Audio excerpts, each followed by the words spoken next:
isi imwe mudakunda ngo répondre ku bimazi toujours, isi imwe mu yame répondre ku bimazi. Rero isi imwe mu n'ikintu idéclenche, iyo habonetse ikimazi isi imwe mu cyo idéclenche. Turazi neza ko ariho ibimazi byinshi, igihe cyose kugira ngo n'Imana kugira ngo ituronke yatanze ikimazi kiri hejuru y'ibindi bimazi, yatanze Kristo Yesu. Niho twaciye turonka Imana yaciye ituronka. Rero ikimazi cyama kiri hejuru ibintu byose, rero kumvira biri hejuru birasumba gutanga ibimazi. Haleluya. Turazi neza muri Bibiliya iratubwira umwami yabonye ko ingabo ziko ziramutera, acha sacrifice umwana we yomusubiriye, bambo ico gitero kica kiramuzinukwa kica kirasubira inyuma.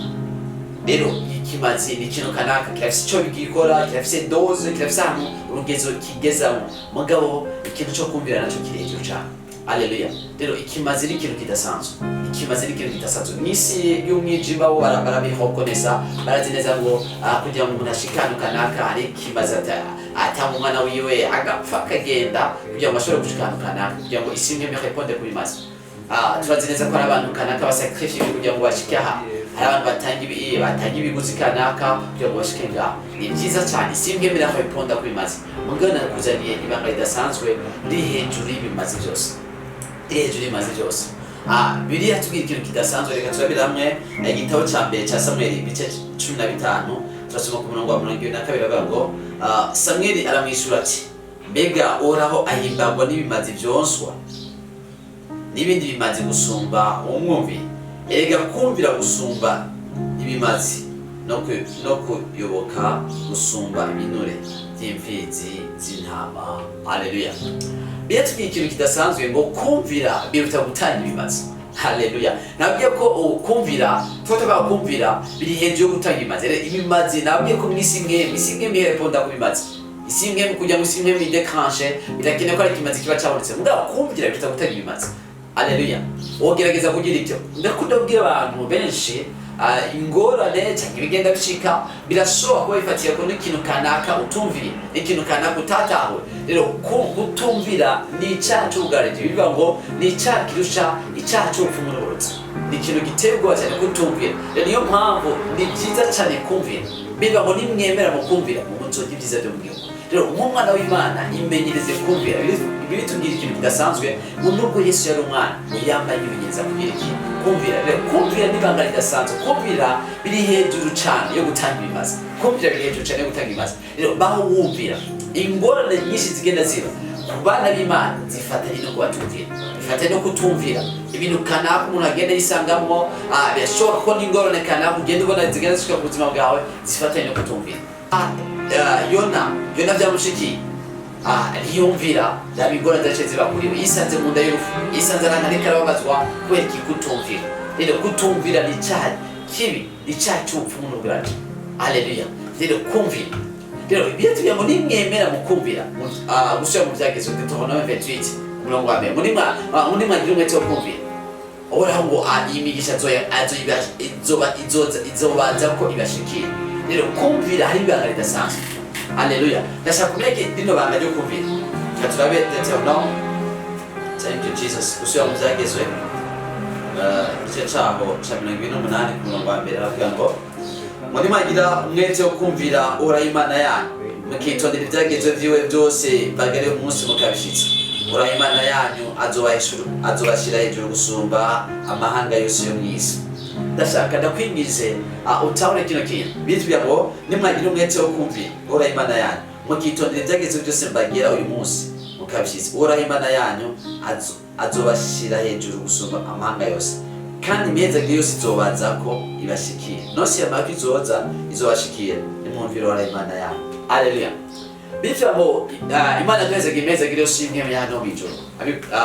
Efesiens chapitre 1 ku murongo wa 3. Imana izoduhezagire imihezagiro yose hano mw'ijuru. Rero kugira ngo imihezagiro igushikire irafatanye no kumvira, irafatanye no kumvira. Rero umuntu wese ari ibintu Imana imubwira, ivyo bintu utavyumviye wisanga murerekana ko bisanga mu bintu kanaka. Rero ni byiza kumvira. Tumise ko kumvira bitagutanga ibimazi. Rero bahura umuntu yumvira. Rero bitubwira ngo nimwumvira muzogira ibyiza byo mu gihugu, nimwumvira muzogira ibyiza byo mu gihugu. Rero niwumvira ku buzima bwawe muzogira ibyiza byo mu gihugu. Rero ukumvira hari amadomene kanaka dukwiye kumenya ngo ivyo Imana igenda itubwira, hariho ama instruction Imana igenda iduha. Niyo myasha kubwira ikintu kanaka ukora, ishobora kubwira ati tanga kino kintu kuri na buryo utacumviye burya birafatanye n'ingaruka zacu. Ni byiza kumvira mu mwana w'Imana. Rero kumvira biri hejuru yo gutanga ibimazi. Rero ibanga ridasanzwe nakuzanye no kumvira. Niyo myasha kubwira ati kumvira répondre, umvira impyemwe gusenga. Buryo utasenze Imana yagomba igukize ikirishije gusenga, wafashe umwanya usenge kuko utawasenze nta kintu. Rero fata umwanya usenge, répondre ku mpyemwe gusenga. Umvira n'ivyo bintu bito bito Imana ikubwiye. Haleluya. Wumva ugomba gusenga hakazitiro. Oya, menya ngo burya ushaka kuba umubiri urushe mugabo impyemwe yarashaka gusenga. Umvira répondre gusenga. Haleluya. Rero hari ibintu byinshi Imana igenda itubwira kumvira. Imana yakubwira ati inodwe kuva muri wewe urafise ikintu cyo kugira iki. Rero kumvira ni byiza ko umuco wo kudetekta ijwi ry'Imana. Ikindi kintu Imana yatubwiye, hari itegeko ridasanzwe Imana yatubwiye twese. Itegeko ryo kuzana abandi kuri Kristo Yesu. Ni itegeko ridasanzwe avuga ngo nuko nimugende, aradutegetse ati nimugende mubwire abari bose ubutumwa bwiza. Rero utumviye burya uri muri désobéissance totale. Utari kuvuga ubutumwa bwiza uri muri désobéissance totale. Ni byiza rero kumvira ukaja kuvuga ubutumwa bwiza. Genda uvuga ubutumwa bwiza. Bwira abandi ubutumwa bwiza. Babwire ko Yesu abakunda. Rero ni kumvira. Imana yabicoye. Imana yakubwira ati reka kwambara impuzu birafatanye no kumvira. Haleluya. Mu tuntu duto duto. Yakubwira ati reka bino bintu. Reka ino business. Reka bino bintu. Haleluya. Ni byiza kwimenyereza kumvira. Bitubwira ngo nubwo Yesu yari umwana ngo yambaye yigishwa kumvira, yimenyereza kumvira. Data muri byo byatumye data yimbaho. Rero menya ngo wumvire. Cyane cyane rero ngo simbatariza hano hantu twumvire kujya kuvuga ubutumwa bwiza. Imana yadutumye ngo nuko nimugende. Haleluya. Burya kuvuga ubutumwa bwiza ni sacrifice hejuru y'ibindi bintu. Burya uri kurumvira Imana. Uri kurumvira Imana. Imana yabicyubahiro. Ni byiza rero ko umenya ukumvira ukavuga ubutumwa bwiza. Ukagenda ubigira abandi ubutumwa bwiza. Bene data, menya kino kintu.